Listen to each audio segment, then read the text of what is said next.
Hi boys and girls, so today for your skills worksheet, all you have to do is, this is the Swimming Sisters. I did record it and put it into the Canvas module today, but it's also here. You can use these pages to help you go back and find the answers in the story if you're not sure what they are. Number 1 says, in what sport do Kim and Val Castro excel? Is it A, they excel at spelling, B, they excel at swimming, or C, they excel at running? And remember, excel means doing something really well. If you need to pause the video, circle your answer, and then go to number 2. Number 2 says, which sister is faster in sprint races, Kim or Val?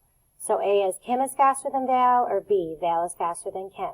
Again, if you don't remember, go back and look in the story. It is in here.